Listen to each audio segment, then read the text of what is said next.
Bueno, buen día a todos. Muchas gracias por conectarse. Estamos arrancando el último webinar del año. Mi nombre es Julián Longoni, soy analista financiero de Nassini. Y bueno, y junto a mi compañera vamos a estar hablando de lo que es negocios en tiempos de apertura. ¿Qué tal? Muchas gracias por unirse. Mi nombre es Clara Chaval, analista financiera de Nassini. Y bueno, vamos a estar tratando primero un poco el contexto macro, la balanza de pagos, un poco las desregulaciones y la economía real. Y por último, los instrumentos que vemos como mejor opción en el mercado. Eh, Mientras tanto, pueden mandar las preguntas por el chat y a lo último vamos respondiendo algunas.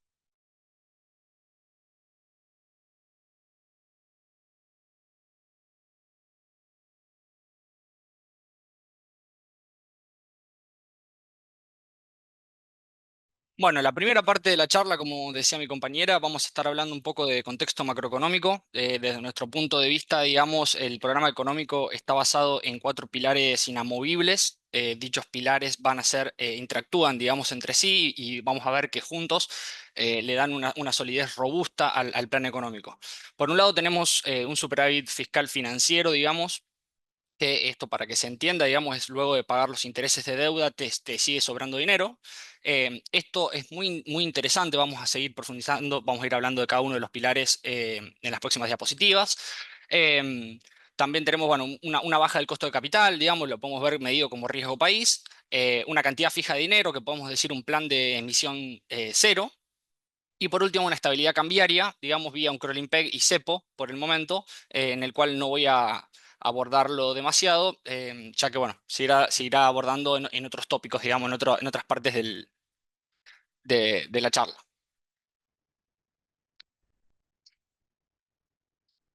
Bueno, arranquemos con el superávit fiscal. O sea, el superávit fiscal financiero es importante porque lo que nos brinda es una solvencia intertemporal. ¿Esto qué quiere decir? Bueno, en el largo plazo, digamos, empezamos a ser más creíbles. ¿Por qué? Y porque si después de pagar los intereses de deuda nos sobra dinero, bajamos nuestro riesgo crediticio.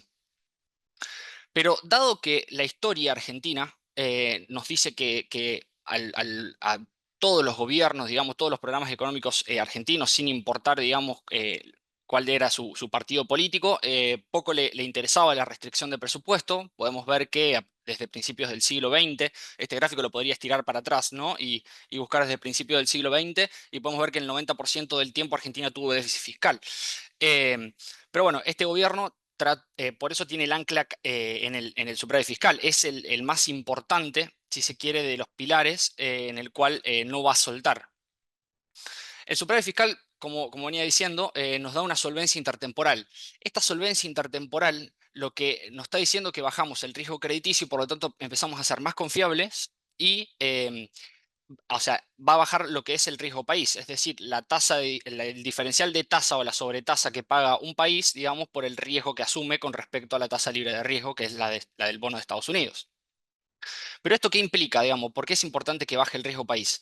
Es importante que baje el riesgo país porque el riesgo país no es otra cosa que una tasa de interés.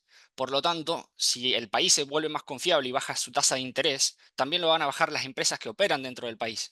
Entonces, esto en términos de evaluaciones de proyectos de inversión nos está diciendo que el valor presente del proyecto de inversión es más alto. ¿Por qué? Porque ahora estoy descontando el flujo de fondos a una tasa más baja. Esto, en simple palabra, lo que nos quiere decir es que la tasa de rentabilidad, digamos, de la inversión se incrementa. Pero no solo eso, el gobierno no solo por eso tiene el pilar, digamos, del superávit fiscal. Eh, lo que hace la baja del riesgo país es que, como dijimos, como la tasa de inversión, como el retorno sobre la inversión aumenta, por ende va a aumentar la tasa de inversión. Y si aumenta la tasa de inversión es la manera genuina en la cual podemos obtener un crecimiento económico, digamos, y solucionar los problemas que tenemos. Por otro lado, la baja sostenible, digamos, del riesgo país, lo que le da al gobierno es la posibilidad de reestructurar, si se quiere, todo el perfil de vencimiento de deuda. Como podemos ver, Argentina tiene vencimientos de deuda, después lo vamos a estar profundizando un poco más, pero tiene perfiles de vencimiento de deuda muy importantes en los próximos años. Por lo tanto, si nosotros tenemos superávit fiscal financiero, ¿Qué quiere decir? Que los intereses de deuda se pagan con el superávit y con un riesgo país por debajo de 1.000 puntos, o entre 800 y 1.000 puntos, ya podemos acceder nuevamente al mercado de crédito internacional y lo único que vamos haciendo es un rollover de deuda y estirando los vencimientos hacia adelante. Por lo tanto, despeja el perfil de vencimiento de deuda y hace que la recuperación sea sostenida. Acá en este primer gráfico podemos ver que tenemos el resultado primario, es decir, esto no incluye los intereses de deuda, de los últimos años cerrado como porcentaje del PBI. Bueno, lo mismo que venía diciendo, o sea, teníamos, y este gobierno ya acumula de lo que es enero a septiembre cerrado, 2024, 2,2 puntos del PBI de superávit primario, que esto si uno le resta los intereses de deuda, te daría un superávit financiero en torno entre 0,2 y 0,3 del producto. Bueno, este es un gráfico histórico, digamos, de lo que es riesgo país. Acá podemos medir desde el año 1999 hasta julio del 2024. Aclaro que no está incorporado lo que es la última baja de riesgo país. Actualmente estamos con riesgo país por debajo de 800 puntos básicos. Pero si a este gráfico nosotros le pegaríamos arriba, digamos, lo que es la evolución del producto, podemos ver que con un cierto lago o con un cierto rezago, obviamente, podemos ver que todas las caídas del riesgo país, digamos, implicaron periodos de crecimiento. ¿Por qué? Por lo mismo que veníamos hablando. O sea, el riesgo país, digamos, baja la tasa de endeudamiento, la tasa de financiación. Con una excepción, que es el periodo 2015-2019, en el cual el riesgo país bajó de manera artificial. Es decir, o sea, estaba solamente basado en mera confianza en el gobierno, pero el equilibrio, o sea, pero la baja del riesgo país no era sostenible, digamos. ¿Por qué? Porque seguíamos teniendo déficit fiscal, digamos, y no era sostenible intertemporalmente. Bueno, otro de los pilares, digamos, es la emisión cero, digamos, o el programa de la cantidad fija de dinero. O sea, nosotros vamos a entrar a analizar cómo se está comportando el mercado de pesos. Por un lado, vamos a analizar lo que es la oferta de dinero, es decir, si nosotros miramos el gráfico de la derecha, tenemos la base monetaria a precios corrientes en billones de pesos. En este gráfico lo que nos muestra es la línea azul, nos está diciendo cuál es la base monetaria, o sea, en simples palabras, digamos, lo que está el dinero que está en circulación, para no complicarlo. Y en la línea gris lo que nos está mostrando es la base monetaria ampliada. O sea, que desde este punto de vista, el gobierno podría decir, ok, yo libero, si se quiere, digamos, fijo, perdón, la cantidad de pesos en el nivel de la base monetaria actual. ¿Por qué? Porque como vamos a ver en el próximo gráfico, la demanda de dinero, digamos, lo está absorbiendo a ese nivel de base. ¿Por qué? Porque nosotros, no, no, vuelve para atrás. Eh, como digo, lo está absorbiendo a ese nivel de base. ¿Por qué? Porque nosotros podemos ver que caen los dólares financieros, el Banco Central acumula reserva y la tasa de inflación está bajando. Por ende, ese nivel de base monetaria, digamos, no, o sea, ya está respaldado por la demanda de dinero. Pero ¿qué es lo que sucede? Si Argentina fijaría la cantidad de pesos en torno a 23 billones de pesos, que es la línea azul, que es la base monetaria actual, lo que sucedería que en el corto plazo, o sea, o sea, sería muy fuerte para la baja de inflación, o sea, ayudaría mucho a la baja de inflación, pero en el corto plazo sería recesivo, digamos, ¿por qué? Porque se gaste por demás la plaza de pesos, es decir, cuando la actividad se empieza a recuperar y la demanda de dinero empiece a volver a los niveles promedio, lo que va a suceder es que la economía argentina entraría en deflación. Por ende, el gobierno que dice, ok, yo tengo que llevar la base monetaria al promedio de la monetización y las transacciones, en la cual eh, pudo desarrollarse, digamos, la economía argentina en contextos de estabilidad. Bueno, cuando nosotros miramos ese número, son 47,5 billones de pesos de abril del 2024, que básicamente rondaría entre 9,5 y 10 puntos del producto, digamos que es la monetización promedio. Entonces, ¿cuál es la diferencia? La diferencia entre esos 23 billones que tenemos actualmente en circulación y los 47,5, vamos a decir que lo tiene el gobierno encapsulado, digamos, todo ese sobrante de pesos en lo que es depósitos del Tesoro en la cuenta corriente del Banco Central y además algunos tipos de instrumentos financieros en el cual están remunerados, por ejemplo, vía las LEFIs. Entonces, ese es el trade-off, si se quiere, que tiene el gobierno en el mercado de pesos. O sea, sabemos que todavía hay un problema de stock, por eso no puede salir del cepo, pero lo que quiere ir haciendo el gobierno es, ok, yo voy soltando esos pesos que tengo encapsulado a medida que se me va recuperando la demanda de dinero. Por otro lado, cuando analizamos el gráfico de la izquierda, yo traje este gráfico para verlo, digamos, desestacionalizado y en los meses, digamos, que lleva el gobierno, podemos ver un cambio en el mes de marzo-abril. O sea, los primeros meses del programa económico fueron muy contractivos, digamos, desde el lado de la política monetaria. El gobierno venía secando la plaza de pesos, digamos, a un ritmo promedio en torno entre el 8 y el 9% mensual. Lo que podemos ver es que a partir de marzo-abril el gobierno cometió uno de los errores desde nuestro punto de vista que, gracias a Dios, rápidamente lo pudo solucionar, que es que es- a ver, venía acumulando muchas reservas y creyó que esa acumulación de reservas era contra demanda de dinero. Pero la verdad que era una equivocación, porque esas reservas, digamos, o sea, esos dólares tenían que ser, por ley estaban obligados los exportadores a liquidarle al Banco Central al tipo de cambio oficial. Y por otro lado, digamos, cuando recibían esos pesos, los mismos exportadores iban y compraban la brecha, digamos, compraban el tipo de cambio financiero, digamos, o se cubrían de otra forma. Entonces, vimos a partir de abril, mayo y junio, te podría decir, el primer momento de estrés, el más importante que sufrió el mercado financiero, en donde vimos dólar a 1500, bonos cayendo, acciones cayendo y un flujo, digamos, hacia cobertura dólar link, digamos, donde se empezó a especular sobre que el programa venía una devaluación y que el programa no aguantaba. Rápidamente, lo que hizo el Banco Central es corregir esa posición expansiva que tenía de política monetaria y se puso actualmente neutro. A ver si- Bueno, en este segundo gráfico podemos analizar la otra pata, digamos, del mercado de pesos, que es la demanda de dinero. En el gráfico de la izquierda tenemos la línea azul, es circulación monetaria, y lo que es la línea gris es la circulación monetaria más el depósito que dijimos del tesoro en el Banco Central. Podemos decir que esto podría llegar a ser un proxy de lo que es demanda de dinero. ¿Por qué? Por el mismo motivo que veníamos charlando antes. O sea, si yo en el mismo periodo aumenta la monetización y me cae el tipo de cambio paralelo, me acumulo reservas y cae la tasa de inflación, significa que todos esos pesos que estoy liberando en la economía son demandados.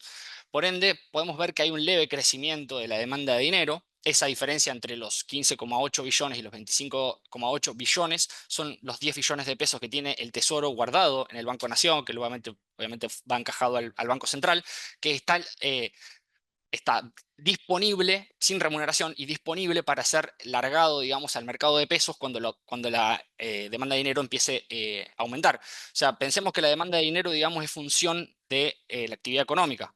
¿Por qué? Porque nosotros, no me quiero poner muy técnico, digamos, pero la demanda de dinero surge de una demanda espejo, digamos, de una demanda inducida por la demanda de bienes y servicios, porque la única forma, digamos, que nosotros demandamos dinero es para transaccionar, sino para qué los queremos, porque ni siquiera el peso es moneda de ahorro. Ya vamos a ver eso. Por lo tanto, a medida que aumenta la actividad económica, se va a ir recuperando la demanda de dinero a niveles promedio y el gobierno va a ir soltando ese excedente, ese stock de pesos que tiene guardado para poder equilibrar el mercado de pesos. Y otra, en el gráfico de la derecha podemos ver las expectativas. Las expectativas de inflación, digamos, se pueden calcular como una inflación implícita, digamos, en lo que se llama break-even, el implícito dentro de los bonos SER, de las cotizaciones de los bonos SER. Fijémonos cuál era la cotización, digamos, el 5 de septiembre de 2024 el mercado estaba descontando una tasa de inflación promedio que quedaba estancada en lo que es 3,3, 3,2. Y miren lo que es la curva, que es el gráfico gris, de las cotizaciones del 8 de noviembre. Ya el mercado está descontando tasas de inflación por debajo del 2%. Y acá hago una salvedad, porque nosotros tenemos un ritmo de crawling peg que va al 2%. Por ende, el mercado implícitamente ya te está diciendo que está esperando, digamos, una baja en la tasa de evaluación. Bueno, pero como veníamos charlando, el mercado de pesos se está empezando a acomodar, digamos, se está empezando a equilibrar. O sea, seguimos con un sobrante monetario, digamos, pero la demanda de dinero está incrementando y el gobierno fijó lo que es la base monetaria amplia. Entonces, en breve, digamos, en pocos meses, y más con superávit fiscal, digamos, que absorbemos pesos todos los meses, vamos a ir equilibrando el mercado de pesos. Acá quiero hacer énfasis, digamos, traje este gráfico para ver un poco las hiperinflaciones históricas, qué fue lo que hizo que se empiece a espiralizar, digamos, la tasa de inflación. Y podemos ver que cada vez que nosotros tuvimos hiperinflaciones es porque flotamos. digamos, dejamos libre la moneda, sin reservas y sin confianzas. A ver, Argentina es un país bimonetario, por lo tanto no solamente necesita estabilizar el mercado de pesos, sino que también necesitamos estabilizar, digamos, la moneda, la divisa. Por ende, para ver cómo se encuentra el mercado de divisas, nosotros lo que tenemos que hacer es ver el mercado externo, digamos, vía la balanza de pagos. Clary, ¿me querés contar un poco de balanza de pagos? Dale. Bueno, con respecto a lo que dijo Juli, si un país gasta persistentemente más de lo que le entra, va a haber un problema de financiamiento externo en algún momento y de eso viene la falta de reservas y las crisis de balanza de pago que terminan sucediendo o que terminan sucediendo en el pasado. Por eso es importante entender la balanza de pagos, que bueno, resume las transacciones económicas entre residentes y no residentes y se divide en tres partidas de las más importantes. Primero la corriente, que representa la diferencia entre lo que se gasta y lo que se va, que son exportaciones, menos importaciones, menos remesas, utilidades y servicios de deuda. Después la cuenta capital es muy chica y la cuenta financiera refleja la inversión directa, la inversión de cartera, que es muy importante porque refleja un poco la confianza también que se tiene. Acá en el gráfico de la derecha podemos ver cómo en 2023 la cuenta financiera de la corriente estuvo deficitaria, pero este año comenzó a ser superavitaria. A partir de junio, sí, empieza un interrogante porque la cuenta corriente empieza a ser deficitaria, pero fue parcialmente compensada por un aumento en la cuenta financiera. Acá se empieza a poner el foco en la cuenta financiera y en la entrada de capitales, que bueno, después vamos a comentar un poco, es un poco el foco también del gobierno. También es importante desglosar la cuenta. Vemos que los débitos son mayormente por el complejo automotriz, viajes y los créditos más que nada vienen del complejo sojero, del petroquímico y bueno, una parte de otros servicios. Respecto a la política cambiaria, hoy actualmente, después de la devaluación que se hizo, seguimos con una devaluación del 2% mensual, pero como habló Juli, ante un contexto de desinflación, Milei salió a decir que si se mantiene, pasaríamos a un 1% mensual. Además, el Banco Central comenzó a intervenir el mercado de cambios porque, bueno, a medida que vos comprás reservas, vos comprás dólares, también emitís pesos porque lo estás inyectando de nuevo en la economía. Esto, el gobierno dijo, bueno, vamos a salir a esterilizarlo para que no haya inflación. Además, además, con esta intervención se baja la brecha. Bueno, respecto a las reservas internacionales, empieza un interrogante porque en los próximos 5 trimestres vamos a tener un vencimiento de 20 mil millones de dólares, que bueno, si los desglosamos un poco, 1.500 ya están reservados, 8.000 se supone o se prevé un posible rollover con organismos internacionales y 3.000 millones es deuda intraestatal. Entonces, el neto que debería comprar el Banco Central es más o menos 9.500. Em, Además, con el blanqueo entró una fuerte, sí, una fuerte entrada de dólares que se supone que va a tener un impacto positivo en las reservas brutas y además va a permitir que los bancos puedan ser más agresivos en el crédito en dólares. Eh, un aspecto positivo del Banco Central hoy es que sigue acumulando reservas en un periodo que es estacionalmente habitual que se venda. ¿Por qué? Porque entre mayo y agosto, como vimos, el complejo que más liquida es el sojero y es entre ese tiempo que hay más liquidación. Eso es un aspecto positivo. Un aspecto medianamente negativo es que seguimos con reservas netas negativas, como vemos en este gráfico, pero venimos acumulando a pesar de esto. Acá surge otra duda sobre el cepo. ¿Podemos salir del cepo si tenemos reservas negativas? Bueno, acá es más complicado porque teniendo reservas negativas es difícil, a lo nuestro, es difícil si tenés presión cambiaria intervenir y también intervenir si tenés desequilibrios que todavía siguen vigentes. Además, tenemos el dólar sucio, por ejemplo, el CCL todavía tiene la oferta del blend, los exportadores liquidan 80-20, 80 oficial y 20% con CCL, que si en algún momento para la normalización se elimina, es positivo para la acumulación de reservas pero negativo para la brecha porque reducís una pata ofertante. Bueno, Respecto a las proyecciones de crecimiento del sector externo, dijimos, bueno, hoy tenemos una cuenta corriente negativa, pero se espera que en 2025 sea superavitaria por estos factores y además tenemos proyectos de inversión que tal vez en el mediano plazo puedan ayudar al crecimiento de este sector. Bueno, primero tenemos el sector agrícola, que bueno, ya vimos que es el que más aporta en la parte del sector externo por ahora, que va a depender de la superficie que se siembre, del factor climático, que bueno, últimamente ayudó mucho las últimas lluvias, ya el 50% de la superficie es adecuada. Eh, bueno, y tenemos los precios internacionales. Después, por el lado del sector energético, le están poniendo mucha ficha porque Vaca Muerta tiene recursos equivalentes a 13 veces el PBI, se está invirtiendo en la capacidad de transporte, se está viendo la reinversión en el gasoducto norte y que esto puede suponer incrementar aún más lo que se está haciendo ahora, que son las exportaciones de gas a Chile y a Brasil y de petróleo a Chile. Respecto a las exportaciones industriales, vemos poca expectativa de crecimiento y a la minera sí haciendo foco en el litio, pero más en el largo plazo. Bueno, respecto a esta parte del sector externo, solo nos queda explicar un poco las importaciones, que estamos camino a la normalización, como vemos en este gráfico, a principios de enero solo se pagaron el 20% de las importaciones y a medida que pasó el tiempo se fue normalizando, eh, pero todavía los stocks de deuda pasados siguen atrasados respecto a importaciones y el giro de utilidades, pero los flujos actuales de IMPO ya se están normalizando. Ya vemos que los plazos de pago se unificaron a 30 días.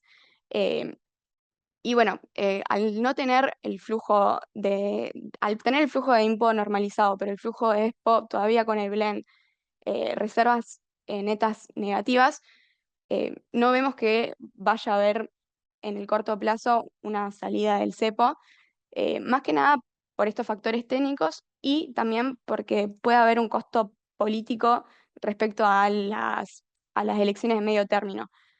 Por eso sigue siendo una incógnita y también se ve la posibilidad de salir más gradualmente del mismo. Bueno, y dado todo el contexto económico que estuvimos mencionando anteriormente, qué es lo que se viene, digamos, un contexto de regulación, digamos, y cómo actuar en la economía real, qué reforma endógena, digamos, dentro de la empresa podemos realizar para poder ganar competitividad. Por un lado, está claro que se viene lo que es una baja de costo de transacción de argentino, es decir, bueno, los economistas odiamos lo que son los costos de transacción, digamos, porque ensucian la actividad económica. Esto tiene que ver con regulaciones, aranceles, burocracias, impuestos, percepciones, tasas. O sea, el gobierno ya prometió, digamos, que si, digamos, el aumento de los ingresos, digamos, impositivos, ¿no? Por recuperación de la actividad es permanente, lo primero que va a hacer, digamos, es bajar impuestos, digamos, bajar alícuotas, desregular, que ya lo está haciendo, ya está desregulando, para empezar a ser más competitiva, digamos, a la empresa argentina. Em, Pudimos ver, digamos, que todos los días se va quitando una regulación, digamos, se está haciendo desde el Ministerio, digamos, de Regulación, se está haciendo un trabajo muy importante. Obviamente eso no alcanza, digamos, pero de a poco se está bajando, digamos, el nivel impositivo y la burocracia. O sea, tenemos para diciembre lo que es la eliminación del impuesto país, ya confirmaron, digamos, de que el impuesto país, digamos, no se va a ser reemplazado por ningún otro impuesto. También tenemos lo que tiene que ver con la eliminación del dólar blend, es decir, el 80-20, digamos, el 80 de las liquidaciones de las exportaciones al MULC y el 20 que iba al CCL. Por lo tanto, de a poco se va a ir desregulando, digamos, la economía. Acá puse un cambio en la estructura relativa de costos, que era un punto, digamos, en contra, que creo que hay que prestar un poco más de atención en la actualidad bajo este gobierno, que es el peso de las tarifas. Ante o sea, el programa económico anterior, digamos, el peso de las tarifas era muy bajito en la estructura de costos de las empresas. Actualmente ese peso subió muchísimo y acá hago un punto en lo que es la productividad del capital. Tal vez tenemos maquinarias, digamos, muy viejas que consumen mucha energía y actualmente, bueno, el precio de la energía no es lo más barato, por lo tanto, a lo mejor nos distorsiona todo lo que es la estructura de costos. Podríamos invertir, digamos, para poder cambiar maquinarias, digamos, y ser cada vez más productivos. Acá les voy a dejar un dato. Argentina necesita 16 puntos del PBI de inversión para poder amortizar el capital, y en los últimos 5 o 6 años podemos decir que la tasa estuvo por debajo. Promedio te va a dar 14,5, 15 puntos del producto. O sea, quiere decir que Argentina destruye capital, ni siquiera lo amortiza. Por ende, el stock de capital que tiene la economía argentina es muy bajo, y por ende la productividad marginal, digamos, de ese capital que podamos ingresar a la empresa va a ser altísimo. Vamos a poder sacar una diferencia, digamos, con respecto a nuestros competidores. Por otro lado, otro aspecto a tener en cuenta es el costo de los transables versus los no transables, digamos, son todo lo que tiene que ver con exportables o no exportables. En el modelo, en el programa económico, si se quiere, anterior, los grandes ganadores eran los transables, digamos, porque dependían de precios internacionales, en donde, digamos, el costo en dólares en Argentina era muy bajo, por ende los que dependían de bienes que eran internacionales, digamos, y estaban en moneda extranjera, digamos, eran los grandes ganadores, y los no transables, digamos, más que nada servicios, eran los grandes vendedores. Bueno, ahora se dio vuelta, digamos, hay que tener mucho cuidado con lo que tiene que ver los costos de servicios, y más que nada acá hice una mención a lo que es el costo de transporte o la logística. Creo que va a ser el costo más importante que va a tener la empresa bajo este nuevo programa. Vamos a tener una baja de lo que es el costo financiero. A esto me refiero a costo del endeudamiento, digamos, y costo de oportunidad. Esto tiene que ver con la baja en la tasa de interés. O sea, si yo tengo una menor tasa de interés, mi costo de oportunidad de colocar en tasa y no producir es menor. Por lo tanto, digamos, baja el costo de oportunidad, y también baja el costo de endeudamiento, digamos, como ya lo venimos diciendo, que aumenta, digamos, el retorno, digamos, me aumenta mi valor actual neto. También va a haber una baja en lo que es los impuestos a las transacciones. A esto me refiero que ya desde el gobierno lo confirmaron, que apenas se pueda, digamos, tienen como objetivo bajar lo que es impuestos al débito y crédito, o sea, eliminarlo directamente, que esto, bueno, traba mucho todo lo que tiene que ver las transacciones de capital de trabajo y demás de las empresas.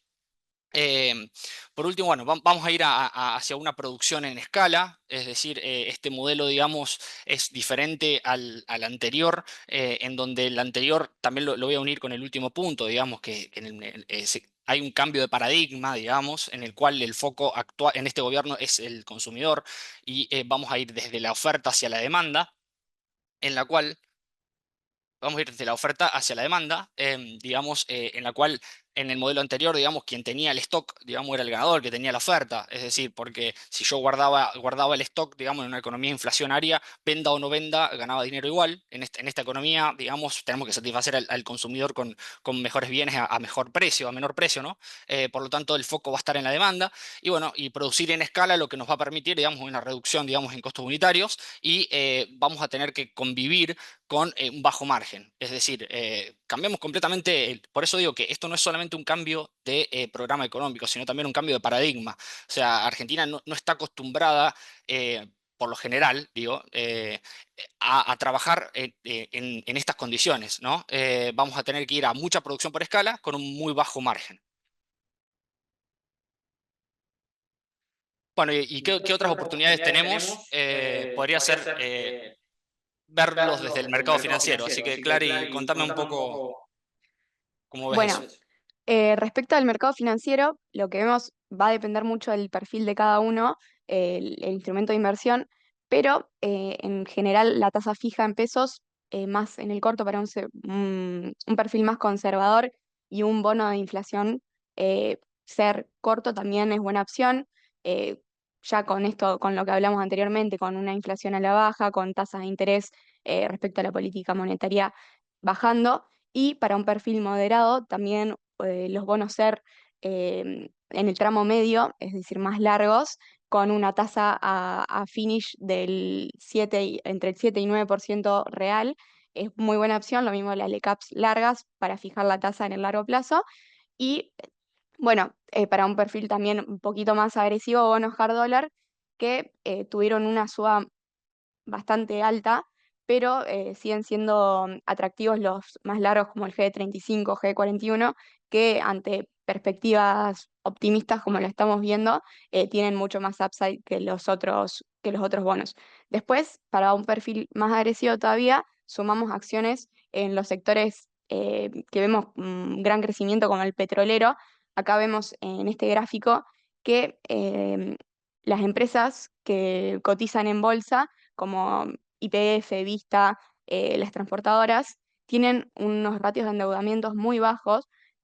Por lo tanto, le vemos mucho potencial de crecimiento, no solo porque tienen balances fuertes, sino que también porque tienen más capacidad de endeudarse. Y bueno, vemos que las transportadoras, las distribuidoras, estuvieron muy favorecidas por la normalización de tarifas. Y bueno, esas son un poco las alternativas y terminamos con las conclusiones. Bueno, como conclusión, digamos, para terminar la exposición, podemos decir que en la Argentina en los próximos años vamos a tener un tipo de cambio bajo, es decir, vamos a estar caros en dólares. El aumento, digamos, de lo que es la competitividad, digamos, de las empresas va a venir por una menor presión tributaria y regulatoria, que es lo que veníamos charlando. No vemos ningún tipo de devaluación, el gobierno no va a salir, digamos, a quemar todo lo que consiguió hasta el momento. Entonces, la competitividad, digamos, van a venir por bajas impositivas, más que nada. Un fuerte aumento en la tasa de inversión. ¿Qué vemos nosotros? Lo que veníamos argumentando. Argentina, como destruye capital, el stock de capital que tiene es muy bajo y por ende la rentabilidad sobre ese capital es muy alta. Y si podemos lograr ser un poco más creíbles y lograr una seguridad jurídica, que es lo que pareciera que viene a dar este gobierno, la tasa de inversión no tiene por qué no aumentar. Es decir, con altos retornos, digamos, y seguridad jurídica, baja exposición de riesgo, la tasa de inversión va a aumentar. Y si aumenta la tasa de inversión, digamos, tarde o temprano, es la forma más genuina para poder crecer, digamos, y poder bajar la pobreza, digamos, en el largo plazo. Bueno, en el corto plazo, acá Clary lo contaba un poco, estar posicionado en pesos puede hacer la diferencia. Esto tiene que ver más que nada mientras que la economía se está organizando.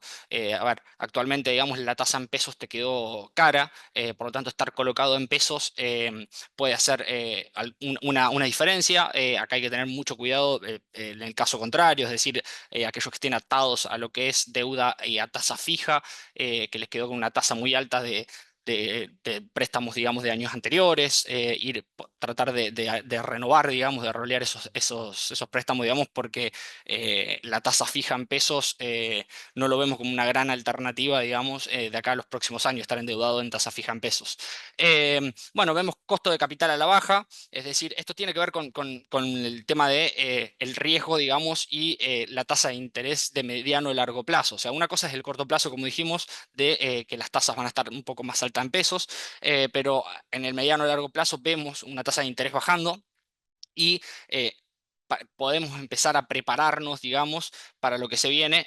Aprendiendo a utilizar el apalancamiento operativo. O sea, puede llegar a ser una de las claves para elevar el margen de beneficio, que como vimos va a ser un margen muy bajo.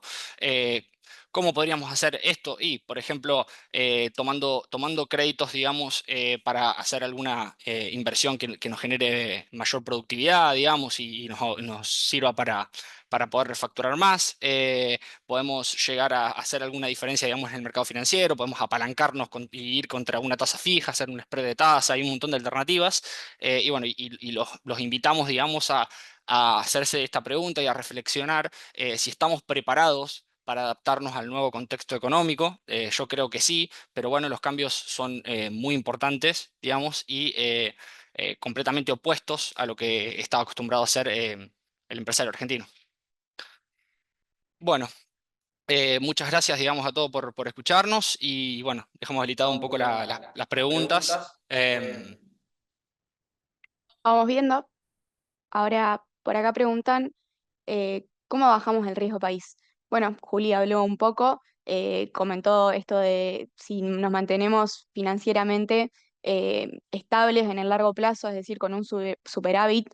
Vimos que el resultado primario venía siendo positivo. Si lo hacemos así durante un tiempo más y parece o es sí, entre el tiempo se mantiene, esto generaría expectativas a una economía fuerte, además de, bueno, una política monetaria que siga esto, como la baja de la tasa de interés, bueno, la acumulación de reservas, la baja de la inflación, todos estos factores ayudan a que el riesgo país baje y bueno, Juli, no sé si tenés otro comentario vos Sí, que estás sí. tratando. Básicamente quiero argumentar un poco con respecto a lo que significa. Yo creo que muchas veces no le damos importancia a lo que es el equilibrio fiscal financiero. O sea, eso nos está diciendo que intertemporalmente somos creíbles. Es decir, no vamos a necesitar tomar nueva deuda, no vamos a necesitar subir impuestos, no vamos a necesitar financiar vía emisión monetaria nada. Por lo tanto, creo que mientras el gobierno se mantenga firme, digamos, con que el superávit fiscal no es negociable, Argentina va a ir bajando fuertemente el riesgo país, esto va a ser sostenido, y una vez que nosotros bajemos el riesgo país, o sea, pensemos que actualmente Argentina tiene 800 puntos de riesgo país, ya bajamos muchísimo, pero el promedio, digamos, de la región ronda entre 250 y 300 puntos básicos, entonces a Argentina le queda bajar muchísimo. En el gobierno de Mauricio Macri, digamos, teníamos un riesgo país en torno a 300 puntos promedio, con déficit fiscal, digamos, y solamente financiado por capitales externos, ¿no? Actualmente recuerden que Argentina, digamos, toda la suba de los bonos hard dólar, toda la suba del Merval, fue interna, porque Argentina todavía, digamos, estamos fuera del mundo y los fondos comunes de inversión empiezan a mirarnos, pero todavía no entraron. Por lo tanto, es muy diferente, digamos, a aquel contexto. Muchas veces nos preguntan, ¿existe una fiesta, digamos, en el mercado financiero? Yo creo que todavía no. Creo que puede venir mucho, mucho mejor, digamos. ¿Por qué? Porque todavía no entraron los fondos comunes de inversión extranjeros, porque todavía Argentina no se abre al mundo, porque no salimos a colocar bonos en el exterior, porque las empresas recién ahora están empezando a colocar deuda en el exterior. Vimos colocaciones de Pampa, de YPF, a una tasa del 5 al 6% anual. Eso es muy, muy importante, pero recién está comenzando.